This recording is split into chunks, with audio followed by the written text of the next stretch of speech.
First ever factory outlet Mukunda jewellery KPHB Kothapet Khammam Somajiguda Hanamkonda. Caller ఉన్నారండి, మనకు ఒకళ్ళు మెయిల్ చేశారు హైదరాబాద్ నుంచి. అతని పేరు భాస్కర్ అండి. ఏదో ఉద్యోగం చేసుకుంటున్నారు, పెళ్ళయింది. సమస్య ఏంటంటే భార్యతో, తన ఫ్యామిలీతో, తన తల్లిదండ్రులతో, ఇటు భార్యతో మధ్యలో నలిగిపోతున్నాను. నేను ఎటు ముందుకు వెళ్ళలేకపోతున్నాను, వెనక్కి రాలేకపోతున్నాను.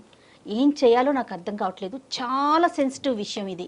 డాక్టర్ గారితో ఖచ్చితంగా నా విషయం గురించి మాట్లాడాలి అనే ఉద్దేశంతో మీకు మెయిల్ చేస్తున్నానని చెప్పి పెట్టాడండి అతను. నెంబర్ కూడా ఇచ్చారు, ఒకసారి కాల్ చేసేయమంటారా? పిల్లలు ఉన్నారా? మనకు తెలియదు. పిల్లలు ఉన్నారు. హలో భాస్కర్ గారు. మేడం, ఎవరండి మీరు? నేను జయానండి, అందమైన జీవితం, సుమన్ టీవీ అందమైన జీవితం ప్రోగ్రామ్ నుంచి కాల్ చేస్తున్నాను. మేడం నమస్తే. మేడం నమస్తే అండి, మీరు మాకు మెయిల్ పెట్టారు, సో మీతో మాట్లాడదామనేసి కాల్ చేశాను. ఫ్రీ ఉన్నారా? మాట్లాడొచ్చు మేడం. రైట్, డాక్టర్ గారు కూడా ఉన్నారు. ఒక్కసారి మీ సమస్య ఏంటో ఒకసారి బ్రీఫ్గా చెప్తారా? తప్పకుండా మేడం. రైట్ సార్ నమస్తే భాస్కర్ గారు. నమస్తే. నమస్కారం సార్. చెప్పండి సార్, ఎవరిది సమస్య? సార్ సమస్య ఏంటంటే, ఎప్పుడైనా సరే మా పేరెంట్స్ పొరపాటున ఎప్పుడైనా మమ్మల్ని చూడాలని వస్తుంది సార్. వాళ్ళు పేరెంట్స్ ఎప్పుడైనా వచ్చినప్పుడు వాళ్ళని అసలు ఎట్లా అంటే రెస్పెక్ట్ కాదు కదా సార్, అసలు చాలా దారుణంగా చూస్తుంది సార్ వాళ్ళని. వాళ్ళు కూర్చున్నప్పుడు వాళ్ళ దగ్గర కూర్చొని, వాళ్ళ ఎదురుగా కూర్చొని కాలు మీద కాలేసుకొని కూర్చోవడం, వాళ్ళకి అట్లీస్ట్ ఏదైనా భోజనం పెట్టాలన్నా, టిఫిన్ చేయాలన్నా కూడా ఏంటమ్మా ఏమన్నా రెడీ అయిందా అంటే లేదు అక్కడ ఉంది పెట్టుకోపోండి అని చెప్పి వాళ్ళని అమర్యాదగా మాట్లాడటము. అది ఎట్లా అంటే మా పేరెంట్స్ వస్తే ఒకలాగా ట్రీట్ చేస్తున్నారు, వాళ్ళ పేరెంట్స్ వస్తే ఒకలాగా ట్రీట్ చేస్తున్నారండి. ఎంతసేపు నేను ఫోన్ లో మాట్లాడినా కూడా, ఈవెన్ మా పేరెంట్స్ దూరం ఉంటారు కాబట్టి అట్లీస్ట్ 2 days కోసారో 3 days కోసారో మనం కాల్ చేసుకొని మాట్లాడుకుంటాం కదా సార్, పేరెంట్స్ తో మాట్లాడుతుంటాము. సో అది తనకు నచ్చదు. అది ఎంతసేపు ఫోన్ మాట్లాడుతుంటే నీకేం అవసరం, ఊరికే ఎందుకు మాట్లాడతావు, ఇలాంటి క్వశ్చన్లు అండి. అంటే మా పేరెంట్స్ తో నాకు మాట్లాడుకునే స్వేచ్ఛ లేదా సార్? ఎందుకు అంటే మీ పేరెంట్స్ ఏమన్నా తెలియకుండా ఏమన్నా ఈ అమ్మాయిని ఏమన్నా అన్నారా? ఏమన్నా ఆ విధంగా ఏమైనా మనస్తాపం చెంది వాళ్ళ మీద ఒక శత్రుత్వం పెంచుకుందా? ఏంటి కారణం? పెళ్ళైన కొత్తలో ఏమైనా ఇన్సిడెంట్స్ జరిగాయా? అలాంటిది ఏం లేదు సార్. ఎందుకంటే పెళ్ళైన కొత్తలో మేము అంటే ఒక 1 week 10 days అక్కడ, పెళ్ళైన తర్వాత జాబ్ ఇక్కడ ఉంది కాబట్టి మళ్ళీ జాబ్ లో జాయిన్ కావాలి కాబట్టి ఎంబటి 1 week 10 days లో వచ్చేసాము. ఈవెన్ మా పేరెంట్స్ దగ్గర మేము వెళ్ళినా లేకపోతే మా పేరెంట్స్ ఇక్కడికి రావడం వేళ్ళ మీద లెక్క పెట్టుకోవచ్చు సార్. మరి తన పేరెంట్స్ తో వాళ్ళతో మాట్లాడుకుంటూ ఉంటారా? తన ఇంటికి తను మాట్లాడుకోవచ్చు, కానీ నేను మాట్లాడితే మాత్రం ఎందుకు ఊరికే మాట్లాడము? వాళ్ళు ఎప్పుడన్నా పొరపాటున ఎప్పుడన్నా వస్తే వెళ్ళిపోయేటట్టుగా మాట్లాడము. మరి మీ పేరెంట్స్ ఇంటికి మీరు వెళ్ళటం కానీ, లేదంటే పండగకో పబ్బానికో మీ ఇద్దరు కలిపి వెళ్ళటం అదేమైనా జరుగుతుందా? అది కూడా ఆగిపోయిందా? అది కూడా ఆగిపోయింది సార్. ఏంటంటే ఇప్పుడు ఎంతసేపు వాళ్ళ పేరెంట్స్, వాళ్ళ చుట్టాలు, వాళ్ళ ఫంక్షన్స్, ఎంతసేపు వీళ్ళ చుట్టాలు సైడ్ ఇటు సైడ్ పోవడమే తప్పించి మా చుట్టాలకు కానీ మా పేరెంట్స్ దగ్గర కానీ వెళ్ళడం కానీ అసలు జరగట్లేదు సార్. సరే అట్లయినా సరే వీళ్ళు నా వాళ్ళే, వీళ్ళు నాకు పేరెంట్స్ తో సమానం అని చెప్పేసి నేను అట్లయినా సరే అందరూ మన వాళ్ళే అని చెప్పి నేను కలుపుకోపోయేవాడిని సార్. కానీ ఇటు వరకు వచ్చేసరికి ఏంటంటే అవసరం లేదు. 10 years నుంచి ఇదే పద్ధతి అండి, లేకుంటే మధ్యలో మారారా ఆవిడ? ఇట్లా మొదటి నుంచి ఇదే ధోరణి. ఎట్లా అంటే ఎందుకు ఇంకా ఎట్లా అంటే పీక్స్ కి వెళ్ళిపోతుంది మేడం. మీరు ఎప్పుడైనా చెప్పారండి? ఎప్పుడైనా వాదన జరిగిందా ఈ విషయానికి సంబంధించి? మాట్లాడుకున్నారా కనీసం? ఈ విషయం గురించి ఎప్పుడు టాపిక్ వచ్చినా మాకు పెద్ద వార్ జరుగుతుంది మేడం. మాకు వార్ జరగడము, తను వారం 10 రోజులు మాట్లాడకపోవడము. ఎవరు కాంప్రమైజ్ అవుతారండి? లాస్ట్ నేనే కాంప్రమైజ్ అవ్వాల్సి వస్తుంది మేడం. ఇటు పోయి మళ్ళీ కాంప్రమైజ్ అవ్వాలి. ఇప్పుడు కాంప్రమైజ్ అయ్యే ఓపిక లేదు మేడం నాకు ఇంకా. అంటే బహుశా ఇప్పుడు భాస్కర్, ఇప్పుడు అమ్మ నాన్నకి సంబంధించినటువంటి అంశం ప్రతిరోజు మీరు మాట్లాడుకోవాల్సినటువంటి అవసరం లేదు కదా. ఆ ఇష్యూ కాకుండా మిగతా అన్ని ఇష్యూస్ లో మీ ఇద్దరు అన్యోన్యంగానే ఉంటారా? మిగతాదంతా బానే ఉంటుంది. రీసెంట్ గా ఒక చిన్న విషయం అండి. మా పేరు మార్నింగ్ వాష్రూమ్ లో ఉండగా కాల్ వస్తే తను కాల్ కట్ చేశారండి. నేను చూసుకోకుండా రెగ్యులర్ షెడ్యూల్ లో పడిపోయి ఆఫీస్కి వెళ్ళిపోయాను. మళ్ళీ నా వర్క్ చేసుకున్న సాయంత్రం నాకు కాల్ వచ్చిందండి. మళ్ళీ సాయంత్రం కాల్ వచ్చి కాల్ లిఫ్ట్ చేస్తే, ఏంట్రా నువ్వు ఇలా కాల్ లిఫ్ట్ చేయలేదు, మార్నింగ్ ఇలా జరిగింది, నాన్నకి బీపీ షుగర్ అంతా డౌన్ అయిపోయింది, స్ట్రోక్ రావడం జరిగింది, హాస్పిటలైజ్ అయినారు అని చెప్పి నాకు మళ్ళీ ఈవినింగ్ నాకు కాల్ చేస్తే తెలిసిందండి. ఎందుకంటే మార్నింగ్ కాల్ చేశారని చెప్పారు, నేను ఆ కాల్ చేశారని చెప్పారు, మా వైఫ్ కూడా చెప్పలేదండి. అక్కడ బానే ఉన్నారు నాన్నగారు? ఇప్పుడు వెళ్ళాను గుడ్ అండి. ఇప్పుడు అక్కడ అక్క వాళ్ళు కొంచెం దగ్గరలో ఉంటారు కాబట్టి వాళ్ళు వెళ్ళి చూసుకున్నారు. వాళ్ళు మరి ఇప్పుడు అడిగారా ఏంటంటే ఈ ఇవన్నీ? టైంలో ఆడపిల్లలు, ఈ టైంలో మా అక్కలు వెళ్ళారు, వాళ్ళ హస్బెండ్స్ వాళ్ళ డ్యూటీలో ఉన్నారు. ఆడపిల్లలు ఈ టైంలో అసలే కోవిడ్ సిచ్యువేషన్ లో వాళ్ళు తీసుకెళ్లారు రావడం ఎంత ఇబ్బందిగా ఉంటుంది. అదే కనుక నా వైఫ్ నాకు కాల్ వచ్చింది అని ఒక మాట చెప్పుంటే నేను ఏదో ఒక రకంగా అవును. కాల్ మాట్లాడి ఫ్రీడమ్ లో మాట్లాడైనా ఏంటి ఎమర్జెన్సీ అని చెప్పి మాట్లాడి నేను హాస్పిటల్ కి సాయంత్రం లోపు మధ్యాహ్నం లోపు వెళ్ళిపోయేవాడిని కదా సార్. ఎంత ప్రాబ్లం అయిపోయేది సార్. నేను ఉన్న ఒక్క కొడుకుని సార్, నేను కాకపోతే ఎవరు చూసుకుంటారు సార్ అవును. పేరెంట్స్ ని? కేవలం నేను పెళ్లికి ముందు మన ఇద్దరమే ఉందాం, మన జీవితంలో ఎవరి జోక్యం ఉండదు అనేటటువంటి ఏకైక మాట పట్టుకుని ఈరోజు సునీత ఇలా వ్యవహరిస్తుందా అనేటటువంటి దానికి మనకు కొద్ది క్లారిటీ కావాలి భాస్కర్. అంటే ఆ అమ్మాయి కేవలం ఒక ప్రైవసీ గురించేనా? ఆ అమ్మాయి కేవలం మీ తల్లిదండ్రులతోనే ఇలాగే ప్రవర్తిస్తుందా, లేదంటే అందరితోనే తనకి సోషల్ కాంటాక్ట్స్ తక్కువ, మీ ఇంట్లోకి ఎవరు రాకూడదు, మీరు ఎవరి ఇంటికి వెళ్ళకూడదు అనేటటువంటి ఆలోచన శైలా? కేవలం మీ తల్లిదండ్రుల మీద ఎందుకు ఈ టార్గెట్? కేవలం మా తల్లిదండ్రులు వాళ్ళ విషయం వాళ్ళతో మాట్లాడినప్పుడు కానీ వాళ్ళు వచ్చినప్పుడు కానీ ఏదో ఒకటి జరుగుతుంది సార్. కాదు భాస్కర్, మరి అంటే ఎలాంటి సలహా కోసం మీరు మాకు మెయిల్ చేశారు? డాక్టర్ గారి వైపు నుంచి మీరు ఎలాంటి సలహాను ఎక్స్పెక్ట్ చేస్తున్నారు? మెయిన్ ఇష్యూ ఎక్కడ వచ్చిందంటే మేడం, ఇప్పుడు మా పేరెంట్స్ ఇలా జరిగిందని చెప్పేసి ఆ రోజు ఈవినింగ్ వచ్చి గొడవపడడం జరిగింది మేడం. నాకు చెప్పలేదు, ఎందుకు నువ్వు ఇలా కాల్ కట్ చేయడం జరిగింది అని చెప్పేసి ఆ రోజు చాలా పెద్ద గొడవ జరిగింది మేడం. సో అంత గొడవ జరిగేసరికి తన డిసిషన్ కి ఏమొచ్చేసింది అంటే, ఇప్పుడు నీకు మీ పేరెంట్స్ కావాలా నేను కావాలా? నేను కావాలంటే మీ పేరెంట్స్ ని మర్చిపో, నాకు విడాకులు ఇచ్చేసేయండి. అంటే ఇంతకు మించి మీరు మీ పేరెంట్స్ దగ్గర నుంచి దూరంగా ఉండటం ఏంటి భాస్కర్? ఇప్పుడు వాళ్ళు మీ ఇంటికి రాంది లేదు, నువ్వు వాళ్ళ ఇంటికి పోలేదు, ఆఖరికి ఒక మాట సాయం లేదు, ప్రాణాల మీదకి వచ్చినా ఫోన్ కాల్ ఎత్తే పరిస్థితి లేదు.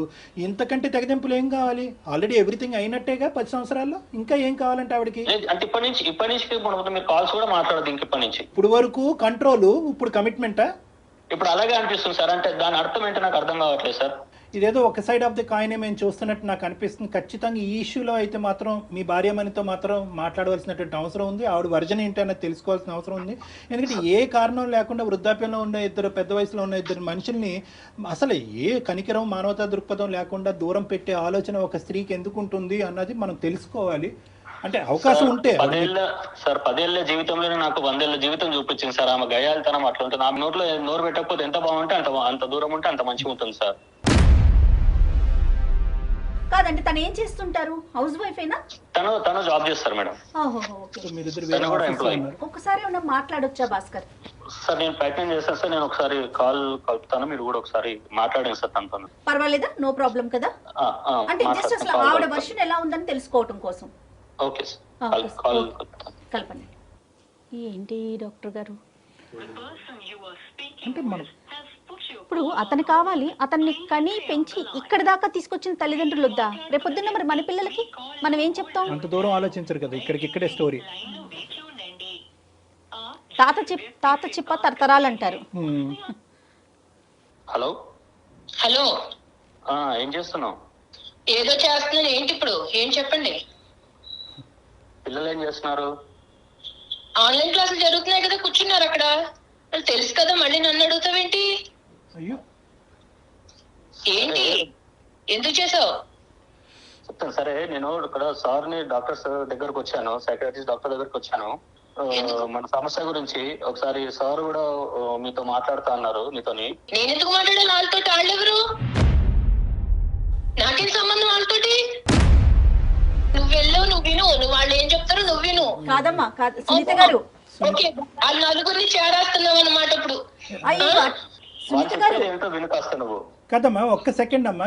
అమ్మా సునీత, నమస్తే అమ్మా. నా పేరు డాక్టర్ కళ్యాణ్ చక్రవర్తి అమ్మా. నేను మానసిక వైద్య నిపుణుడిని ప్లస్ రిలేషన్షిప్ కౌన్సిలర్ని. నాతో పాటు జయ గారు కూడా ఉన్నారు, సీనియర్ యాంకరు. అంటే ఏంటండి చెప్పండి, ఏంటి ఇప్పుడు ఏ వినాలి నేను ఇప్పుడు? అమ్మ నీ జీవితం. సునీత గారు, మీతో మేము ఏం మాట్లాడలేదండి, అప్పుడే మీరు ఏం వినాలి అనే ప్రశ్న వేసేస్తున్నారు. ఒక్క క్షణం అండి, కొంచెం టైం ఇవ్వండి ఒక్కసారి. చెప్పండి. కాదు సునీత గారు, ఏదో చిన్న డిస్టర్బెన్స్ నడుస్తోందని చెప్పి భాస్కర్ గారి ద్వారా మాకు తెలిసింది. అంటే మేము మధ్యలో వచ్చే ప్రయత్నం కాదు, కానీ అసలు జరిగిన సమస్య ఏంటి, ఎక్కడ మీరు హట్ అవుతున్నారు అనే కోణం తెలుసుకుందామని అంతే. ఎవరిని కూడా కించపరిచేటటువంటి ఉద్దేశం కానీ ఎవరి వైపు వేలెత్తి చూపెట్టేటటువంటి ఉద్దేశం కాదు. భాస్కర్ గారు ఏంటంటే మనస్తాపం చెంది 10 సంవత్సరాలు మా జీవితంలో ఒక ప్రాబ్లం వచ్చిందండి, కంటిన్యూస్ గా అది నడుస్తూనే ఉంది. ఏం చెప్పుకున్నాడు ఆయన మీ గురించి? నా గురించి మీ దగ్గర నాకు తెలియదు కదా, ఏం కంప్లైంట్ చేశాడు ఇప్పుడు నా గురించి? కంప్లైంట్ కదమ్మా, అన్ని విషయాల్లో మా భార్య పర్ఫెక్ట్ అండి. ఎక్కడ వేలెత్తి చూపేది లేదనే చెప్పారమ్మా మీ గురించి. మా అమ్మ నాన్న విషయం వస్తే కనుక అగ్గిలం మీద గుగ్గిలం అవుతుందండి. ఫోన్ లేదు, కాంటాక్ట్ లేదు, ఇక్కడికి వెళ్ళటం లేదు, అక్కడి నుంచి ఇక్కడికి రావటం లేదు. వాళ్ళ తల్లిదండ్రులకు సంబంధించినటువంటిది ఒక న్యాయం, మా తల్లిదండ్రులకు సంబంధించినటువంటి ఒక న్యాయం. ఆడ పేరెత్తితే నేను ఎందుకు మండిపడతానండి? ఈయన ఏం చేశాడో మీకు తెలియదు, నా గురించే చెప్తే నేను చేసేది నేను మాట్లాడేది మీ అందరికీ కనపడతాను ఇప్పుడు కూడా. నాకేదో చెప్తామని చూస్తున్నారు. అందు గురించి ఈ కాల్ చేసాం. నీ వర్జన్ వినాలనే ఉద్దేశం. నువ్వు కోపంగా ఉన్నావు, గట్టిగా మాట్లాడుతున్నావు, మేమేమి అది తప్పుగా భావించట్లేదు. మీ మనసు మీకు ఉన్నటువంటి టెన్షన్స్ మీకున్నాయి. కానీ దయచేసి ఒక 2 నిమిషాలు ఇతను ఈ విధంగా ఎందుకు మాట్లాడాడు అన్నది మీ వర్జన్ చెప్పండి అమ్మా. ఏమయ్యా ఇప్పుడు నువ్వేం చెప్పావు? అప్పుడు నువ్వు పెళ్ళప్పుడు నువ్వేం చెప్పావు చెప్పు. మన ఇద్దరమే ఉంటాము, ఎవరు ఉండరు, ఇన్ని ప్రేమగా చూసుకుంటాను అని చెప్పావా లేదా అప్పుడు? మరి ఇప్పుడేమో వేళ్ళు కూడా అవ్వకుండానే నువ్వు మళ్ళీ వాళ్ళు తీసుకొచ్చి నన్ను ఎత్తి మీద వేస్తానంటే నేనేం చేయాలి? నేను ఊరికే కూర్చున్నానా? పొద్దున్నే వాళ్ళకి ఇప్పుడు ఆరోగ్యం బాగాలేదు, వాళ్ళని చూసుకోవడానికి వాళ్ళ కొడుకు కాకపోతే ఎవరు చూసుకుంటారు వాళ్ళని? ఆరోగ్యం బాగాలేకపోతే అక్కడ ఎలా వదిలేస్తారు వాళ్ళని? ఎవరో ఒకరు చూసుకుంటారు, మనుషులు పెట్టు. ఇప్పుడు నేను ఇక్కడికి తీసుకొస్తే నేను మాత్రం ఎక్కడ చూస్తాను? సాయంత్రం పొద్దున్న వెళ్ళిన దాన్ని సాయంత్రం 5-6 కానీ ఆ ఉద్యోగం అవ్వదు. ఇంటికి వచ్చేటోడికి 7 అవుతూ ఉంటే మా పిల్లల్ని చూసుకోవడానికి 2 గంటలు సరిపోవట్లేదు అక్కడ. నువ్వు వాళ్ళని తీసుకొచ్చి పెడతానంటే ఇప్పుడు మనుషులు పెట్టి చూపించాలి తప్ప నేను చూసే టైం గానీ నా పిల్లల్ని పెంచుకోవడానికి నాకు టైం లేదు. ఆ మనుషులు లేదు, అక్కడ పెట్టుకో అక్కడ డబ్బులు ఇచ్చేస్తాం కదా. అమ్మ సునీత, కేవలం అప్పుడు పెళ్లికి ముందు ఆ మాట అలా అన్నాడనే ఉద్దేశంతోనే నువ్వు ఈ రోజు ఇలా ఉన్నావమ్మా? మాకు 1,00,000 ఉన్నాయి సార్ ఇక్కడ. మాకు తెల్లారి లేచి మేమిద్దరం బయటికి వెళ్ళి ఇంటికి వస్తేనే గానీ కుదరదు. పొద్దున్న సాయంత్రం పిల్లల్ని చదివించుకోవాలా, వాళ్ళని ఎలా పెంచుకోవాలి, పొద్దున్నే లెగాలి, ఇంట్లో వంటలు చేసుకోవాలి, పనులు ఇవే సరిపోతున్నాయి. కానీ మధ్యలో ఈ కరోనాలు దరిద్రాలు ఈ ఒకటి సచ్చినాయి కదా. ఇప్పుడు అలా కదమ్మా, సునీత గారు, కరోనా ఉండొచ్చు, ఏదన్నా ఉండొచ్చమ్మా, కానీ వృద్ధాప్యంలో ఉండేటటువంటి తల్లిదండ్రులు కాపాడవలసినటువంటి బాధ్యత ఏకైక కొడుకు మీద ఉండదా అమ్మా? డబ్బులు ఇస్తామంటున్నాం కదండి. డబ్బులతో అన్ని కొనుక్కుంటారా సునీత గారు? ఏం మాట్లాడుతున్నారండి? సారీ అండి ఇట్లా అంటున్నందుకు. ఎవరో సిటీ లైఫ్ లో ఈ రోజు రేపు తెల్లారు లేసి ఎవరికాళ్ళు ఉద్యోగాలు చేసుకుంటా సాయంత్రం నైట్ అయిపోయి ఇంటికి వచ్చేటప్పటికి ఎవరో ముసలోళ్ళని మేరేసుకుని ఎవరో చూడట్లేదండి. ముసలోళ్ళు అదే మాట అనుకోమ్మా. రేపొద్దున్న మనం కూడా అదే పరిస్థితిలోకి వెళ్తాం సునీత. మనం ఇక్కడితోనే ఆగిపోమండి. మానవత్వం మంట కలిసిపోలేదమ్మా, అర్థం వాళ్ళకిలాగా మేము వచ్చి మీరు పడవండి, పిల్లల మీద మేము పడవం, వాళ్ళు వచ్చి పడతారేమో, మేము వచ్చి పడవం. మా ప్లాన్లు మాకు ఉంటాయి. రేపొద్దున వృద్ధాప్యం అనేటటువంటిది ఎక్స్క్లూజివ్ గా భాస్కర్ తల్లిదండ్రులకు కాదు, మీ తల్లిదండ్రులకి వృద్ధాప్యం వస్తుంది, మీకు వృద్ధాప్యం వస్తుంది. రేపొద్దున పెద్ద అయిన తర్వాత మీ పిల్లలు కూడా వాళ్ళ భార్యలు అంటారు, రే డబ్బులు పడేసారా ఎందుకు పోయి చూసేదని అంటారు వాళ్ళ భర్తలతో. అది ఓకేనా మీకు? అదే చెప్తున్నానండి. ఇప్పుడు వాళ్ళు మా అమ్మ నాన్న గురించి నేనేం వాళ్ళని విడిగా చూసుకోవట్లేదు. వాళ్ళు చూసుకోవాలని నాకు ఉంది. వాళ్ళు పెద్దోళ్ళు అయిపోయారు కానీ నేను వాళ్ళని చూసుకోవట్లేదు. ఎందుకంటే నాకు అంత టైం లేదు. అది అర్థం చేసుకోరేంటండి? ఎన్నని చెయ్యాలి, బయట చెయ్యాలా, ఇంట్లో చెయ్యాలా ఈ పనులు? ఈయన వచ్చేసి ఆయనకేమో ఇంట్లో పనులు ఏముండవు, బయట పనులు ఆయనతో సమానంగా నేను చేస్తున్నాను. ఆ ముసలోళ్ళకి వస్తే ఎన్ని చెయ్యాలండి? ఎన్ని సాకరీలు చేస్తే అవుతాయి అవన్నీ?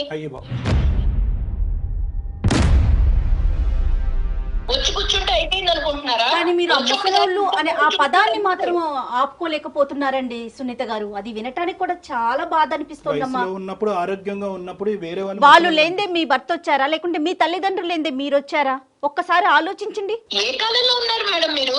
ఏ కాలంలో ఉన్నారు? మాకు కుదరట్లేదని చెప్తున్నాం కానీ చూడమని అనట్లేదు కదా. డబ్బులు ఇస్తాం అంటున్నాం కదా. అమ్మ మీరేమన్నా అమెరికాలో ఉన్నారమ్మా? హైదరాబాద్ లోనే కదా ఉన్నారు. కుదరకపోవటం ఏంటి? హైదరాబాద్ లో ఉంటే ఇక్కడ మాకు నడవదండి. మాకు నడవదు. వాళ్ళు కూర్చోబెట్టి వాళ్ళకి చాకరీలు చేసి వాళ్ళకి సేవలు చేసే టైం మాకు లేదు. పిల్లల్ని చూసుకోవాలా, ఇవి చెయ్యాలా, మాకుండే బాధలు మాకున్నాయి. అంతేగాని నేను చూడను అనట్లా. డబ్బులు ఇస్తాం అక్కడ ఉంచుకోమంటున్నా. ఎవరు మా ఇంటి దగ్గర మాట్లాడటానికి వేరే కారణం ఏదైనా ఉందా వాళ్ళ వైపు నుంచి? అడగండి. అక్కడ ఉన్నారు కదా ఆయన, మీ దగ్గరికి వచ్చాడు కదా ఆయన, ఏదో చెప్పుకుంటున్నాడు కదా నా మీద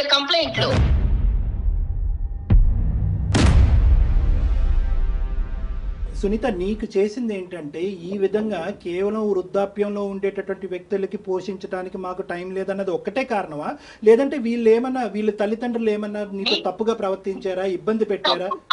ఇప్పుడు ఈయన తక్కువడేం కాదండి, ఈయన తక్కువడేం కాదు, మీ దగ్గర రావుడిలో నటించేస్తున్నాడేమో. ఈయన తక్కువడేం కాదు. వెళ్ళి 4 రోజులు అక్కడ ఉంటే వాళ్ళ నాన్న కొంచెం ప్రేమగా ఉంటే చాలు, ఇక్కడికి వచ్చి మళ్ళీ వారం రోజులు నాతో మాట్లాడు. మరి నాకెలా ఉంటుంది? నేను అన్ని వదిలిపెట్టుకుని వచ్చాను కదా, నాకు మాత్రం ఇంకెవరన్నా ఉన్నారా? ఈయన పిల్లలే కదా, తెల్లారు లేచి ఏళ్ళ కోసమే కదండి మేము కష్టపడేది. నువ్వు ఆన్ చేసిన రేడియో ఆగట్లేదు ఇది. కాదమ్మా సునీత, ఇప్పుడు ఇక్కడ మాకు భయం ఏమీ లేదు. ఈ రోజు నీకు గట్టిగా 1 ఇంచు ఎక్కువగా మాట్లాడాలి అనే ఉద్దేశంతో మేము మాట్లాడాలని అనుకుంటే కనుక అతన్ని ఇంటికి వచ్చాక పెన్నం మీద పెట్టి వేయించేస్తామని భయం మాకు. ఇప్పుడు నన్నేదో నేనేదో కొత్తగా ఈ లోకంలో నేను ఒక్కదాన్ని ఏదో అన్నట్టు మీ అందరూ కలిపి నాకు జడ్జిమెంట్ ఇస్తున్నారు కదా. ఎలాగో ఉంది, రమ్మనండి చూస్తాం ఇవన్నీ. నాకు ఇప్పుడే చెప్తున్నారు, మేమంత త్యాగమూర్తులో కాదు, మాకంత ఓపికలు లేవు. మీకు నమస్కారం. మాకు నమస్కారం పెట్టక్కర్లేదు. నువ్వు చెప్పుకో, ఏం చెప్పుకుంటావు చెప్పుకో. ఇప్పుడు వాళ్ళందరూ ఏదో చెప్తున్నారు కదా, ఏం చెప్పుకుంటావు చెప్పుకుని వాళ్ళ కాళ్ళ మీద పడి ఏడ్చి అమ్మా సునీత, చదువుకున్న దానివి, సమాజం తెలిసిన దానివి, 2 పిల్లల యొక్క తల్లివి, నువ్వు నిజంగా ఇలా మాట్లాడుతున్నావు అంటే, ఇంత మూర్ఖత్వంగా మాట్లాడుతున్నావు అంటే కనుక నమ్మలేకపోతున్నావు. నీ బాధ ఏంటమ్మా, నీ బాధ ఏంటి అన్నది నువ్వు ఇంకా చెప్పలేకపోతున్నావు. ఒకే పాయింట్ ఏంటంటే కనుక అక్కడికి వెళ్ళి నా భర్త కనెక్ట్ అయిపోయి వారం రోజులు నాతో మాట్లాడ్డాను అంటున్నావు. వారం రోజులు నీతో మాట్లాడకపోతే ఉండలేనటువంటి నువ్వు జీవితాంతం ఆ తల్లిదండ్రులు కొడుకుతో మాట్లాడకుండా ఎలా ఉండగలరమ్మా? నీకు అర్థం కాదా? పెళ్లి చేశారు కదా, పెళ్లి చేయకుండా ఉండాల్సిందండి. అప్పుడు మా సంస్కృతులు మాకు ఉన్నాయి, పెళ్లి చేయకుండా ఉండాల్సింది, ఇంట్లోనే పెట్టు కూర్చోవాల్సింది. పెళ్లి చేసుకుంటే భార్యకి భర్త, భర్తకి భార్య, ఇటు కుటుంబం లేదు అటు కుటుంబం లేదు. టైం లేదండి, మీకు అర్థం కాదా చెప్తుంటే? టైం లేదు, టైం లేదు.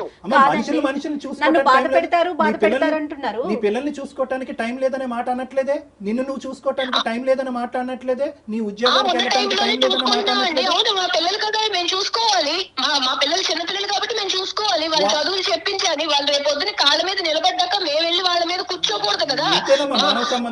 ఇంతేనమ్మా మానవ సంబంధాలు, ఎవరిని వాళ్ళు పోషించుకుని వాళ్ళ పిల్లల్ని చూసుకోవటమే మానవ సంబంధాలు. మన అవసరం తీరిన తర్వాత తల్లిదండ్రులను తీసుకెళ్లి ఓల్డేజ్ హోమ్స్ లోని వృద్ధాశ్రయాలు పడేయటమైనా. ఇందుకేనమ్మా ఉమ్మడి కుటుంబాలు నాశనం అయిపోతున్నాయి. ఇందుకే ఉమ్మడి కుటుంబాలు నాశనం అయిపోతున్నాయి. మీరు వాస్తవంలోకి రండి సార్, చెప్పుకోవడానికే బాగుంటాయి ఉమ్మడి కుటుంబాలు. వాస్తవంలో మీరు మాట్లాడితే అప్పుడు మీకు తెలుస్తుంది. డబ్బులు పడేస్తే అన్ని కొనుక్కోవచ్చని అనుకోద్దమ్మా సునీత, డబ్బులు పడేస్తే అన్ని కొనుక్కోవచ్చు. రానున్న రోజుల్లో నీ స్థానాన్ని ఆలోచించలేకపోతున్నావు.